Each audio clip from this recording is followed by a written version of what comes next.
A.C. Bhaktivedanta Swami Maharaj Prabhupada ki jai. Ananta Koti Vaishnava ki jai. ISKCON BBT founder Acharya Srila Prabhupada ki jai. Namacharya Srila Haridas Thakur ki jai. Famous Guru Sri Krishna Chaitanya Pumnityananda Shri Dvaita Gadadhar Shivasati Gaur Bhakta ki jai. Shri Shri Radha Krishna Go Gopinath Shyam Kunda Radha Kunda Giri Govardhan ki jai. Vrindavanam ki jai. Mayapur Dham ki jai. Ganga Mai ki jai. Jamuna Mai ki jai. Bhakti Devi ki jai. Tulsi Devi ki jai. Jagannath Puri Dham ki jai. ISKCON Zürich ki jai. ISKCON Switzerland ki jai. Sankirtan Yagya ki jai. Srila Prabhupada Marathon ki jai. Samavika Bhakta Vrinda ki jai. Gaura Premanandi Hari Hari Om. All glories to the assembled devotees. All glories to the assembled devotees. All glories to the assembled devotees. All glories to Shri Shri Guru and Gaura. All glories to Srila Prabhupada.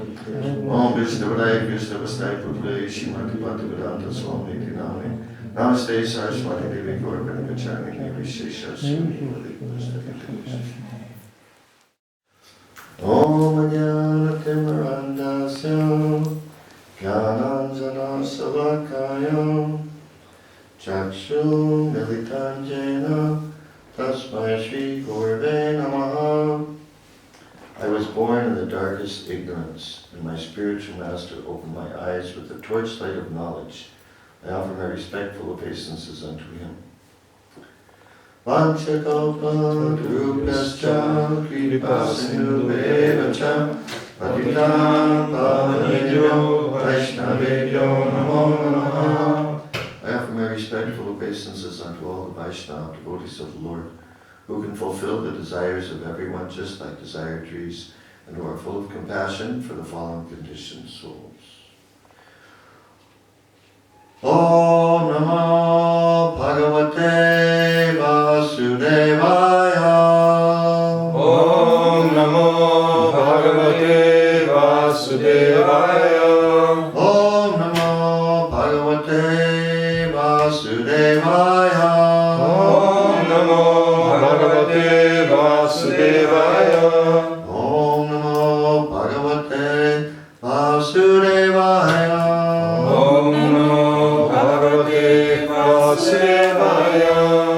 We're reading from Srimad Bhagavatam, Canto 7, Chapter 9, entitled Prahlad Pacifies the Lord with Prayers, text number 44. Please repeat. Prayena Deva Munayaha Sva Vimukti Kamaha Manam Charanti Vijane Na Para Arta Nishtaha Na Etan Vihaya Kripanam Vimumukshe Ekaha Na Anyam Twat Asya Sharanam Ramataha Anupashe. So again, we'll chant the same melody that we chanted yesterday. Please listen carefully so you can chant it the same way. And please excuse me if you think I'm doing it wrong. Even if I'm doing it wrong, though, try to follow the way I'm doing it. And then when you do it, when you give class, you can do it right. But this is more or less right, as far as I know. Prayena Deva Munaya Swavamukti Kama. Prayena Deva Munaya Swavamukti Kama. Maunam Charanti Vichanena Pararta Nishtaha. Maunam Charanti Vichanena Pararta Nishtaha. Naitan Vahaya Kripanan Vimumuksha Eko. Naitan Vihaya Kripanan Vimumuksha Eko. Nanyan Tvarasya Sharanam Kamato Nupasye. Nanyan Tvarasya Sharanam Kamato Nupasye. Prayena Deva Munaya Swavamukti Kama. Prayena Deva Munaya Swavamukti Kama. Maunam Charanti Vichanena Pararta. Maunam Charanti Vichanena Pararta Nishtaha. Maunam Charanti Vichanena Pararta Nishtaha. Naitan Vihaya Kripanan Vimumuksha Eko. Naitan Vihaya Kripanan Vimumuksha Eko. Nanyan Tvarasya Sharanam Kamato Nupasye. Nanyan Tvarasya Sharanam Kamato Nupasye. Prayena Deva Munaya Swavamukti Kama. Prayena Deva Munaya Swavamukti Kama. Maunam Charanti Vichanena Pararta Nishtaha. Maunam Charanti Vichanena Pararta Nishtaha. Naitan Vihaya Kripanan Vimumuksha Eko. Naitan Vihaya Kripanan Vimumuksha Eko. Nanyan Tvarasya Sharanam Ramato Nupasye. Nanyan Tvarasya Sharanam Ramato Nupasye.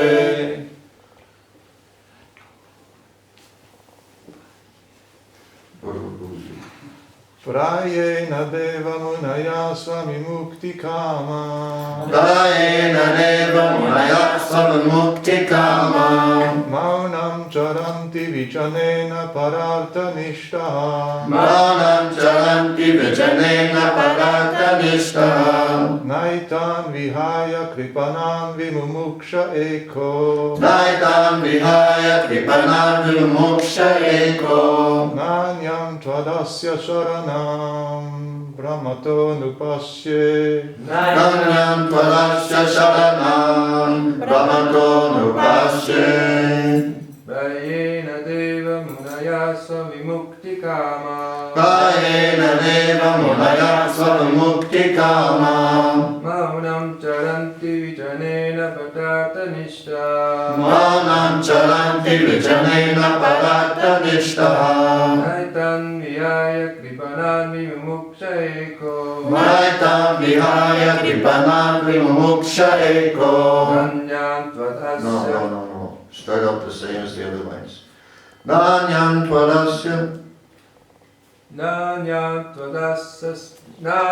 tvadasya sharanam Brahmato nupasye. Nanyam Tvadasya Sharanam Brahmato Nupasye. Wonderful. Kayena deva maya svavimukti kama. Kayena deva munaya svamukti kama. Maunam charanti vichanena paratanishta. Manam charanti vijanena paratanishtaha. Naitam vihaya kripanam vimumuksha eko. Naitam vihaya kripanam vimumuksha eko. Nanyam tvadasya sharanam brahmato nupasye. Nanyam Tvadasya Sharanam Brahmato Nupasye. Mataji's. Okay. Kayena. Generally, in almost all cases. Deva. O my Lord. Munaya. The great saintly persons. Sva. Personal, own. Vimuktikamaha. Ambitious for liberation from this material world. Maunam. Silently. Charanti. They wander in places like the Himalayan forests, where they have no touch with the activities of the materialists. Vijane. In solitary places. Na. Not. Para-artanishtaha. Interested in working for others. By giving them the benefit of the Krishna consciousness movement. By enlightening them with Krishna consciousness. Na. Not. Etan. These. Vihaya. Leaving aside. Kripanan. Fools and rascals. Engaged in materialistic activity. Who do not know the benefit of the human form of life. Vimamukshe. I desire to be liberated. And to return home back to Godhead. Ekaha. Alone. Na. Not. Anyam. Other. Twat. But for you. Asya. Of this. Sharanam. Shelter. Brahmataha. Of the living entity. Rotating and wandering. Throughout the material universes. Anupashe. Do I see. Translation by Srila Prabhupada. My dear Lord Nrsimhadev, I see that there are many saintly persons indeed, but they are interested only in their own deliverance. Not caring for the big cities and towns, they go to the Himalayas or the forest to meditate with vows of silence, Mount of Vrata. They are not interested in delivering others. As for me, however, I do not wish to be liberated alone, leaving aside all these poor fools and rascals. I know that without Krishna consciousness, without taking shelter of your lotus feet, one cannot be happy. Therefore, I wish to bring them back to shelter at your lotus feet. Purport by Srila Prabhupada. This is the decision of the Vaishnava, the pure devotee of the Lord. For himself, he has no problems, even if he has to stay in this material world, because his only business is to remain in Krishna consciousness. The Krishna conscious person can go even to hell and still be happy. Therefore, Prahlad Maharaj said, Naivod Vijay Padadarati Yavaitadanyaha. O best of the great personalities, I am not at all afraid of material existence. Unquote. The pure devotee is never unhappy in any condition of life. This is confirmed in Srimad Bhagavatam 6.17.28. Narayana parat sarvena kotrishchana bipyati svargapavarkanar keshu api tulyarta darshana. Devotees solely engaged in the devotional service of the Supreme Personality of Godhead Narayan never fear any condition of life. For them, the heavenly planets, liberation, and the hellish planets are all the same, for such devotees are interested only in the service of the Lord, unquote. For a devotee, being situated in the heavenly planets and being in the hellish planets are equal. For a devotee lives neither in heaven nor in hell, but with Krishna in the spiritual world.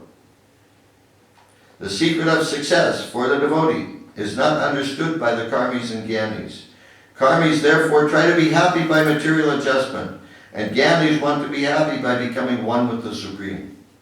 The devotee has no such interest. He is not interested in so-called meditation in the Himalayas or the forest. Rather, his interest is in the busiest part of the world, where he teaches people Krishna consciousness.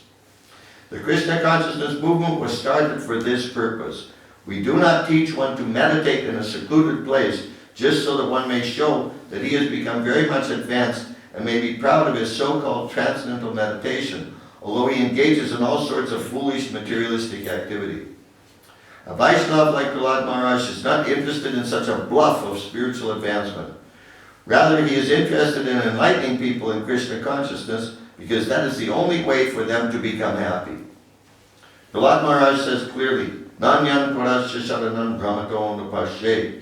I know that without Krishna consciousness, without taking shelter of your lotus feet, one cannot be happy, unquote.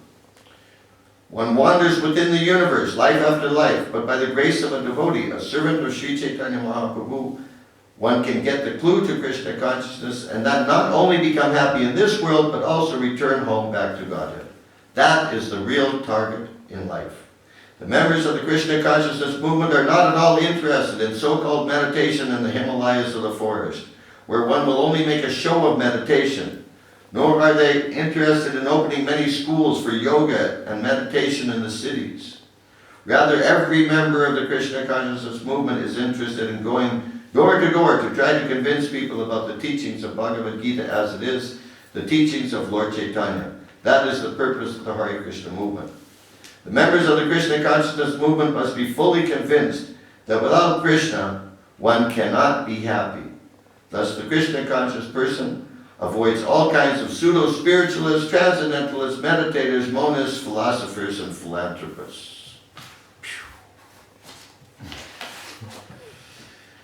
Verse again, Prayena deva munaya swavamukti kama maunam charanti vijanena pararta nishtaha naitan vihaya kripanan vamumuksha ego nanyan purasya sharanam dhamadonu pashe.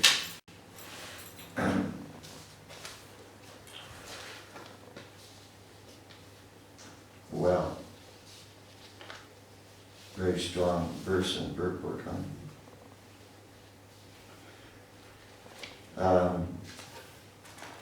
Srila Prabhupada says in his purport at least twice that Krishna consciousness is the only way a person can become happy. Now sometimes people ask us, do you think your way is the only way? Well, yes. Of course, that's not what they want to hear. They want to hear that, well, if you do this, it's okay, and all paths lead to the same place, and, you know, every place got their own opinion, and da-da-da-da-da. But, according to the acharyas and according to scripture, Krishna consciousness is the only way to become completely happy. Because it is the nature of the soul to be Krishna's servant. It's the eternal nature of the soul to be Krishna's servant. And that's just the way it is. And it has nothing to do whether one belongs to this group or that group or whatever. It just has to do with reality. It's just like Prabhupada gives the example of sugar. It's the dharma, or it's the nature of sugar to be sweet. If you have some fine, white, granulated stuff, and it's not sweet, it's not sugar. Probably salt. One time when I was temple president in Dallas, Texas, we had a devotee whose service was to make the milk sweets for Mongol arti. And I don't know how he managed this, but he mixed up the sugar and the salt, even though they're labeled. It was horrible because because I was the temple president, they would give me a little taste of every prep. Unbelievably disgusting. Anyway, if it's not sweet, it's not sugar. So in the same way, it's the nature of the soul. It doesn't matter who you are. It doesn't matter what planet you live on. It doesn't matter what language you speak. It doesn't matter what you say is your religion or whatever. But the reality is that it's the eternal nature of the soul to love and serve Krishna. So, but because people don't like to hear that, and they think that we're fundamentalist fanatics. But then we can quote this verse from the Srimad Bhagavatam, Savai Punsam Parodharmo, Yato Bhaktira Hokshaje, Ahaitu Gyapati Yata Yatma Suprasidati. That real religion is that which leads one to the loving service of the Lord. Anything which leads to the loving service of the Lord is fine.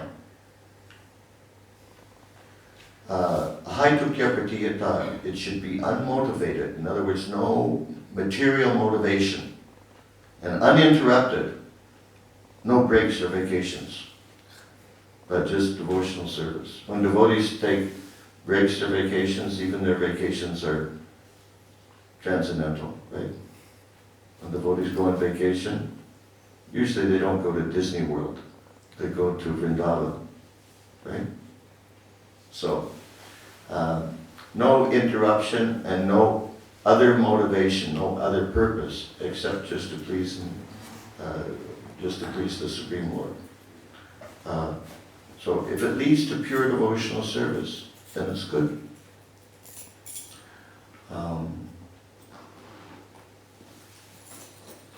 But we find, practically speaking, that there are certain processes that are most effective for, reviving that original consciousness or that original mood of transcendental loving service of the Lord without any kind of material consideration. And in particular, that process is the process of Bhakti Yoga, as taught by Srila Prabhupada, and especially the chanting of the Hare Krishna Maha Mantra. Hare Krishna, Krishna Krishna, Hare Hare, Hare Ram, Ram, Hare Hare. And the Srimad Bhagavatam, which you're reading from here, is Dharma Projita Kaita Votra Paramo Nivat Sadam. The Srimad Bhagavatam is meant to kick out any kind of so-called religious process that is not in the vein of pure devotional service, that is materially motivated. So going back to that other verse, no other motivation, no material motivation. But most religious processes do have a material motivation. And in fact, most of them are designed specifically to improve materially. Like we say that there are these 4 different, I don't know what you call them, elements of material life. Dharma, Artha, Kama, Moksha, right? So Dharma, the first one is religion. So you're religious, why? So you can get to the next stage, Artha, you get the money. Like usually when people are praying to God, that's what they're praying for. They're praying for money or some kind of gain. Like there was this famous song in the 60s. One line was, "Oh Lord, won't you give me a Mercedes-Benz?" So they want something from God or from their religious activity. Like sometimes you see people come in here and they look very lovingly at the deities and they're praying to the deities. You don't know what they're praying for though. Usually it's not they're praying to go back to Godhead. They're praying, "Please, dear Lord, make my business go better. Please, dear Lord, make sure that my daughter marries a doctor. Please make sure that my son becomes a PhD," or whatever. But it's some kind of material gain. Usually that's what people want from religion. So dharma, artha, gain, especially money. Why money? Why does everybody want money? Because with money you get the next one, kama. You get sense gratification. They think that without the money you can't get the sense gratification. Well, to some degree that may be true. Dharma, artha, kama, then moksha. Then later, when we get old, when we get tired of all the making money and sense gratification, then we'll do some meditation and get liberated. That's the idea. But this is not the mood of a devotee. To me, it's quite interesting that when Srila Prabhupada was preaching in America, he was preaching to mainly young people. Some of them very young. Some devotees joined our movement when they were still teenagers, 17 years old, very young. But what was Prabhupada preaching right from the very beginning? Immediately he said, give up sense gratification. Of course, the main thing he was teaching was to chant Hare Krishna. That was the first thing he taught. Because he knew that by chanting Hare Krishna, people would get a higher taste of pleasure and they would lose their interest in sense gratification. But he also preached that they should give up sense gratification, even in the very early days. Now, these are people whose lifestyle was sense gratification. I know because I was one of them. You get up in the morning and the first thing you're thinking is sense gratification. Like that expression, sex, drugs, and rock and roll. That was our lifestyle.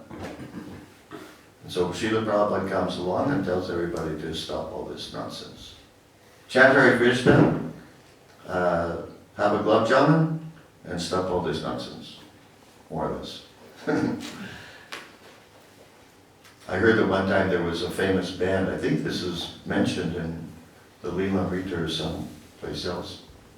There's a famous band that popular rock and roll band that the members of the band visited 26th Avenue for one of the programs. I mean, these people are like, they're mega sense gratifiers. They're the kind of people that the rest of us were aspiring to be. They were like our heroes, expert at sense gratification.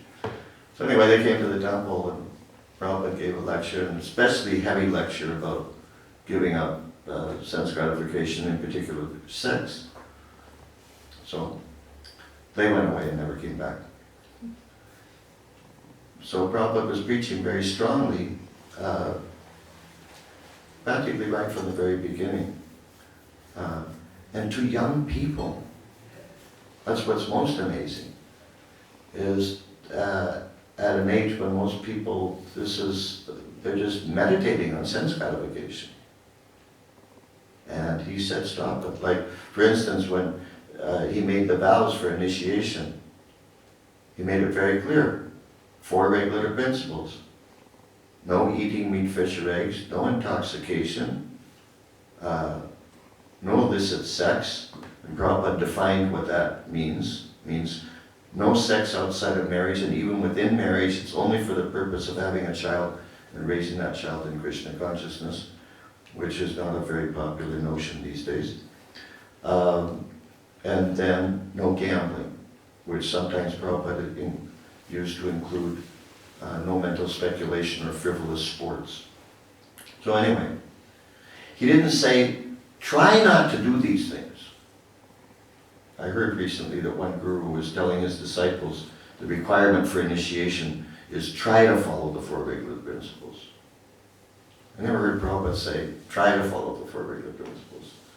At least not as a requirement for initiation. He just said, you follow these four things.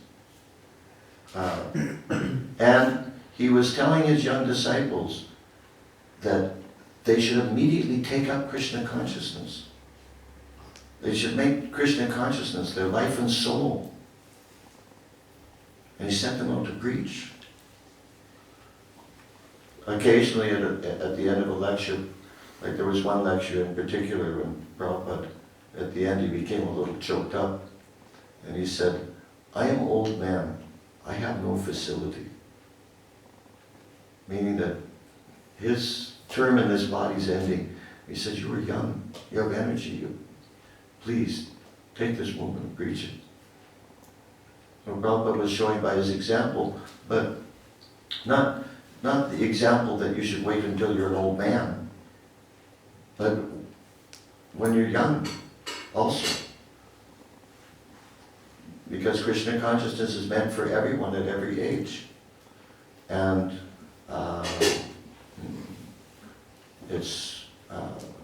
it's supposed to be preached, it's supposed to be spread. It's not supposed to be just kept hidden away. Therefore, Prabhupada especially was in the mood of establishing our centers in the busiest parts of the cities.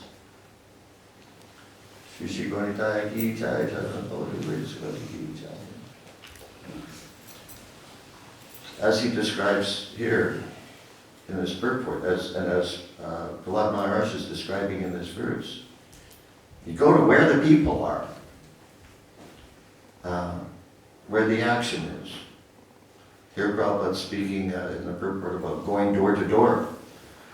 But devotees also found that even better than going door to door, because when you go door to door, you have to, it takes time. It takes a lot of time. You have to walk in between each door, you know. Depends on what kind of doors. If you have an apartment building, then it doesn't take so long. But if people have houses, then you have to go through the gate and up the walk, and then later back down the walk, and it takes a lot of time. Whereas, if you're downtown, let's say on Bahnhofstrasse in Zürich, which I understand is a very dangerous place to distribute Prabhupada's books, but anyway, I'm just saying where there are a lot of people, then you don't need to worry about going to this door or that. You just go person to person, boom, boom, boom, boom. There are millions of people. Yeah, best is to find the busiest places where you can contact the most people. So that's where Srila Prabhupada, in the early days of ISKCON, tended to encourage his disciples to establish our centers. He didn't say, best you should put your temple out in the country, in the fields, where it's very peaceful, and you can relax, and you can chant your japa while you hear birds chirping, or whatever. He didn't say that. And you can smell the flowers. He said, no, right in the middle of the city. One time, one devotee wrote to Prabhupada and said that he was living in New York City with his wife. And he wrote to Prabhupada and said his wife was complaining that New York City is not a good place for developing Krishna consciousness. And Prabhupada said, you tell your wife that I said she's less intelligent and that I think New York City is an excellent place for developing Krishna consciousness. This was his move. Often he said things like that. You find the busiest places. And he showed by his example too. So, this is the mood of a Vaishnava. Of course, there are troubles when you go to such a situation. Often in these situations, the air is almost unbreathable, right? There's so much noise, and the modes of nature are very heavy, modes of ignorance and passion. But all these things a devotee takes as a stimulus, that because he's reminded all the time of how horrible this world is. And these people are suffering in this world. Look around, the people, they're thinking that this is life, but they're suffering. So the Vaishnava is thinking compassionately how to save them.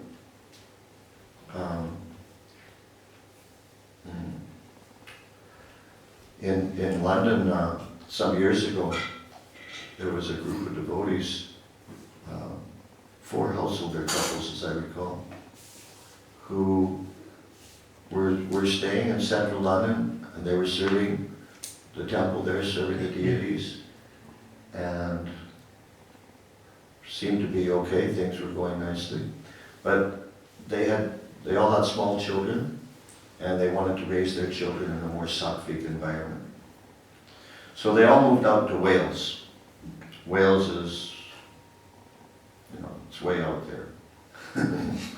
It's far from London. Out in the sticks where there's green stuff. Mountains and fields and trees, and very peaceful. So they went out there to practice Krishna consciousness. And within about a year or so, I think almost all of them had fallen down from the principles of Krishna consciousness. And their marriages had broken up. And although in London, where there was all this passion and ignorance, they were doing fine. They seemed to be doing fine. But they move out to the country, then they had problems. So just being in a so-called peaceful environment is not necessarily going to make you more Krishna conscious. It's mode of goodness, that's fine, but what are you going to do with it?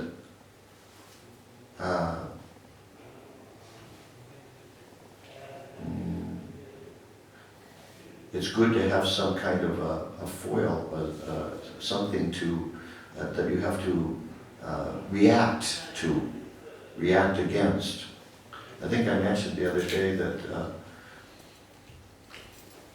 I read, I think it was in the 11th canto of Srimad Bhagavatam, that in the Satyuga, of course everything was very peaceful in the Satyuga. Like supremely peaceful, unbelievably peaceful. People lived to be 100,000 years old. There was no disturbance of the climate. It was never too hot, never too cold. There were no disturbing noises or sounds. Always abundant food supply, easily available, like no problems.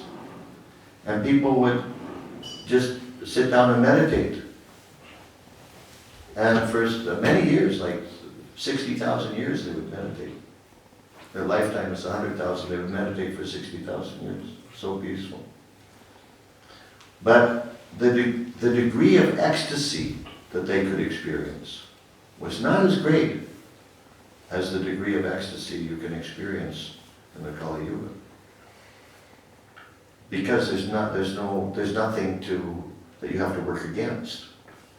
When you have something you have to work against, it's more intense. So when we put ourselves in a situation where there's adversity, this brings up the intensity of our surrender to Krishna. You become more desperate. And the Hare Krishna Maha Mantra is particularly powerful for, counteracting this demoniac influence, this negative influence. The Sankirtan movement is particularly powerful. So, this is what a Vaishnava does. A Vaishnava is naturally compassionate, Prabhupada said. He said that the difference between at least one time, he said the difference between a Vaishnava and an impersonalist is that a Vaishnava has compassion. And so, therefore, he goes into situations that are dangerous. It's risky. You expose yourself to this kind of thing. Like you're downtown with all these, there's so many signs and billboards and allurements and inducements to spend money and to have sex and to take drugs and so many things. You're surrounded by it. So it's risky. But Vaishnava has compassion. So he goes into this situation just to give people the opportunity, the same opportunity that he has, the opportunity for Krishna consciousness. But it's not a foolish risk, because he arms himself first before he goes into that situation. Arms himself with knowledge. Therefore, if we study these books, we'll become, as Rohini Sutta Prabhu was saying last evening, we become convinced. I think it was Rohini Sutta Prabhu saying last evening that we become convinced, right? We become convinced by following the process of Krishna consciousness. And especially that means by chanting attentively Hare Krishna Maha Mantra, and by studying this philosophy, we become convinced. Then when we become convinced, it's like being immunized. Then you go out there into that situation and you're immunized. It's like somebody said you have this like transcendental little bubble around you. And nobody can break through that. You're breaking through to them, but they're not breaking through to you. One time a devotee asked Srila Prabhupada that Srila Prabhupada, we hear a lot about how important it is to not to associate with non-devotees. But we're out on the street all day, every day, distributing books, associating with these non-devotees. People are very contaminated. So, then don't we become contaminated by our associating with them? And Prabhupada said, when you're going out to distribute books or to preach Krishna consciousness, you're not associating with the people that you're distributing to. You're associating with Lord Chaitanya. So, like this, the devotee becomes immunized. So he doesn't become contaminated. So anyway, this is our mission. This is the mission of Lord Chaitanya. It's the mission of Srila Prabhupada. And for those of us who feel grateful for what Srila Prabhupada has given us, it's our sublime obligation to try to repay Srila Prabhupada by trying to continue to fulfill his mission and distribute this knowledge. Okay? Any questions?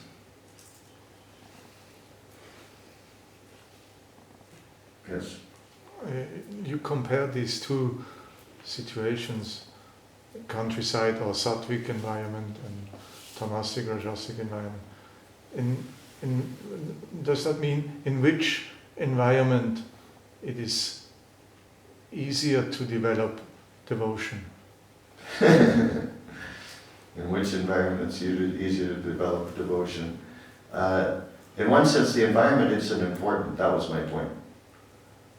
What's important is the consciousness. But the consciousness becomes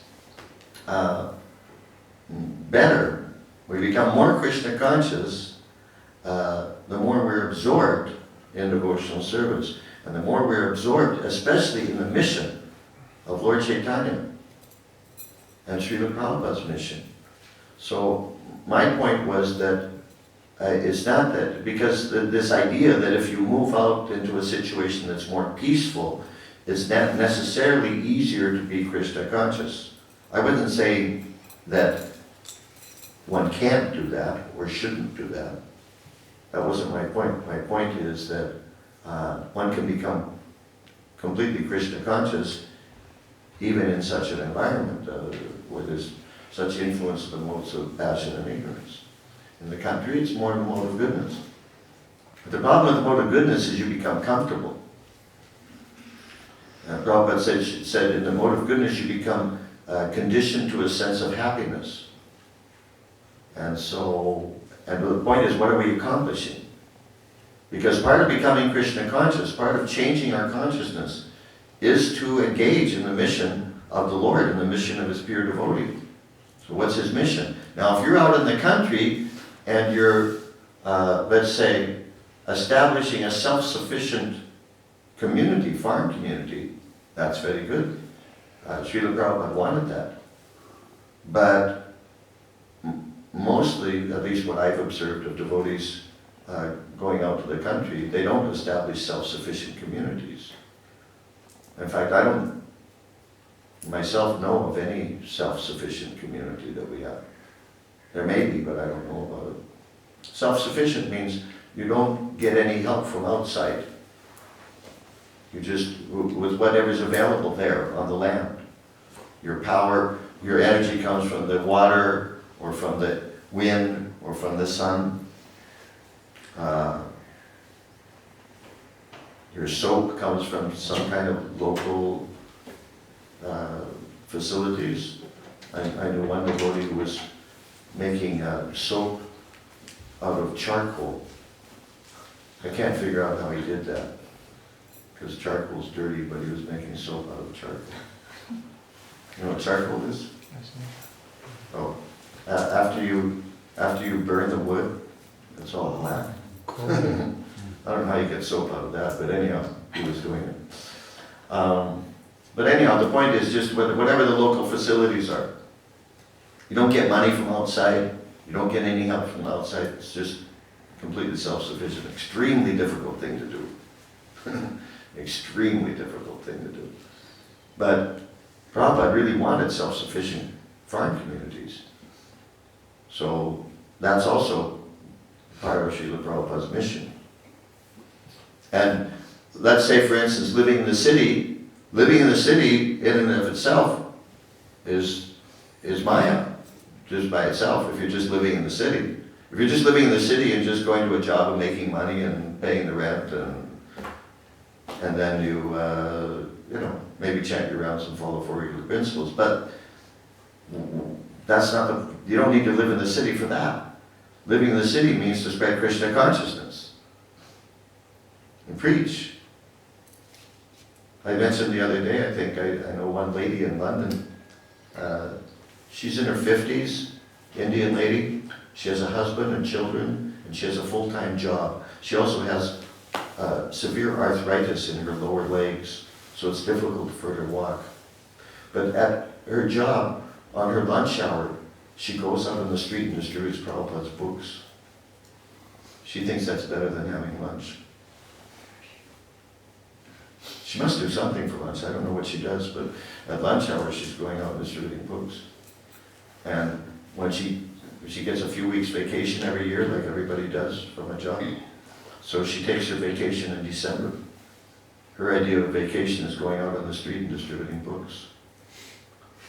That's what it means to live in the city. If you're going to be in the city, that's what you do. You spread Krishna consciousness, otherwise why be in the city? So to be in the city without preaching, there's no point. But to be in the country, just to live peacefully, that's not also very wonderful. Our mood should be to please the Supreme Personality of Godhead and His pure representative, and to carry out the mission of Krishna consciousness. The self-sufficient farm communities, there's a very, big purpose for that. Because Srila Prabhupada said eventually this whole material, built up, developed material civilization, so-called civilization, will come falling apart. And we're seeing just in the past couple of years, it's incredible, the financial crisis in the world. And people are really starting to rethink their priorities and their values.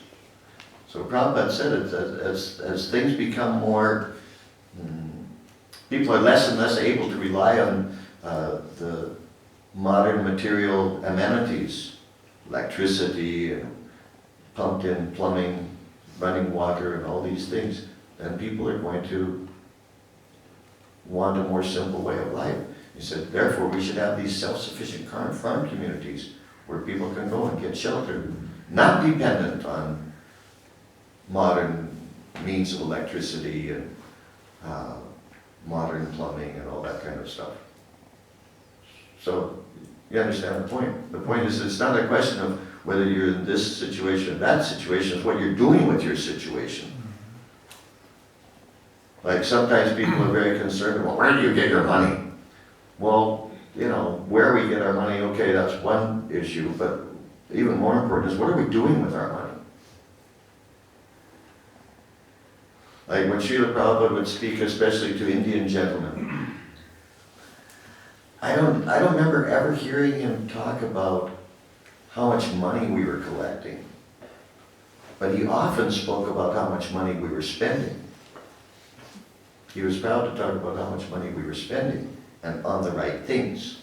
So it's a similar point. It's not a question, city, country, it's a question, what are you doing? But especially, more than anything else, if you analyze Srila Prabhupada's teachings, not just Prabhupada's teachings, but the whole line of disciplic succession, Bhaktisiddhanta Saraswati Thakur, Bhaktivinoda Thakur, the whole emphasis is on giving knowledge, giving people knowledge. That's more than anything else, giving knowledge. And to give knowledge, you have to have people to give knowledge to. Who are you going to give knowledge to out in the country? The birds and the rabbits, and we don't generally gather rabbits together and have a class. The human beings, they're in the cities, so you have to give knowledge, to educate people. Yeah, something else. Aspiring to live on a solitary place is declared from Krishna as knowledge. So what does he mean with that? Good question. Yeah, Prabhupada explained that. Because in some places it's said that it's desirable to live in a secluded place or to live in a private, secluded place. But then other times, you're not supposed to imitate Haridas Thakur and go to a secluded place, right? So how do we resolve that? Prabhupada said that it means that the solitary place means without any kind of sense gratification. When we say that it's advisable for a devotee to be in a secluded place, it means not connected with sense gratification. Like for instance, Prabhupada's definition of silence means you don't talk nonsense, but you talk about Krishna. That's silence. There was one so-called yogi, or I don't know, some kind of spiritual leader, many years ago in the 60s at least. He was quite famous for having taken on Mauna Vrata, the vow of silence. For something like 40 years he hadn't spoken. And Prabhupada laughed and he said, yes, that's because he didn't have anything to say. But for a devotee, he has a lot to say. You sit him down and get him talking about Krishna, and then, it's difficult sometimes to get him to shut up. If you don't tell him there's a time limit on the class, it'll go on for a few hours. So, yeah. Like for instance, like chanting japa. We say it's an individual, personal thing. It's in one sense private.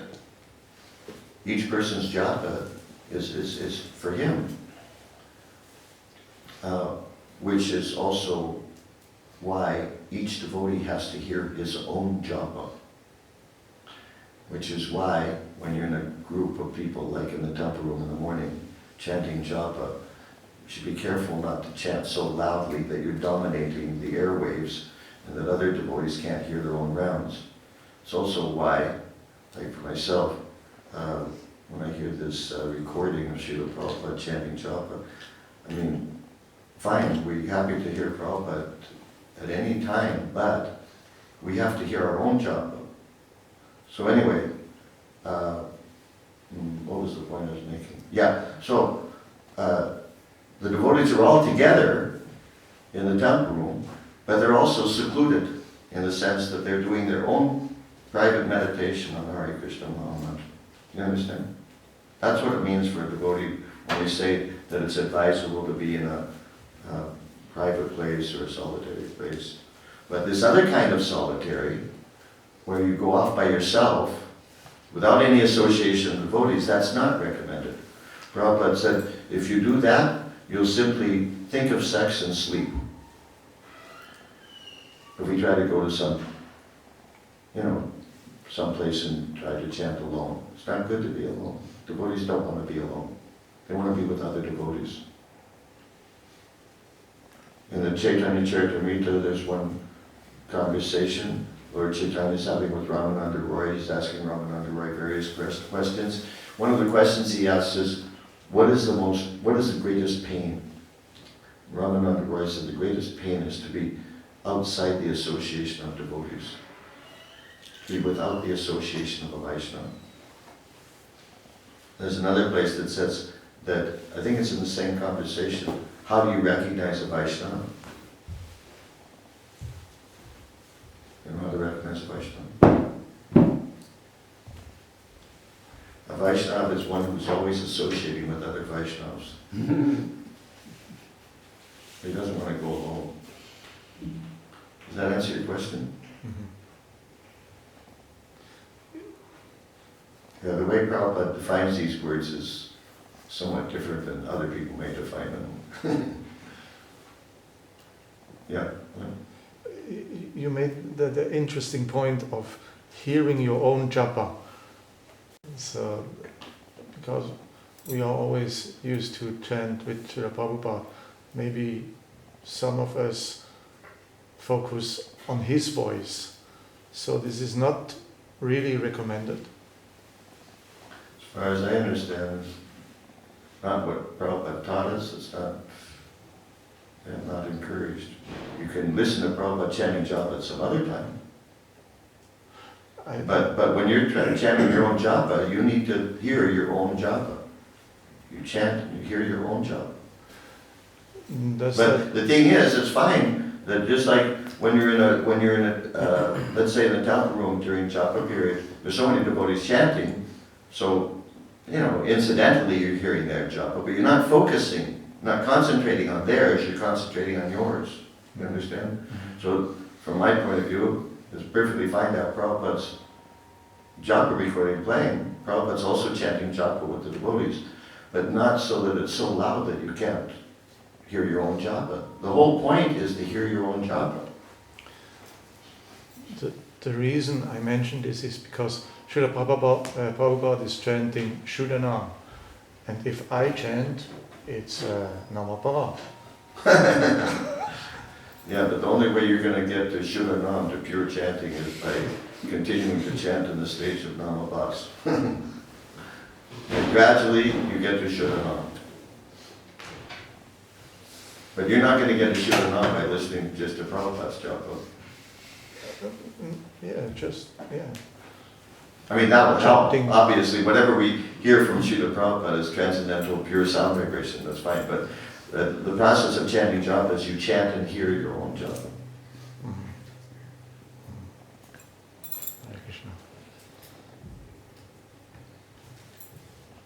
That also doesn't mean that we should necessarily imitate how Prabhupada chanted his japa. As far as I know, he wasn't teaching us to imitate his chanting of japa, the way he chanted. But the point is, you just chant and hear. You chant and hear. The Prabhupada said that repeatedly. The process is, you chant, you hear what you chant. You chant, you hear what you chant. Like that.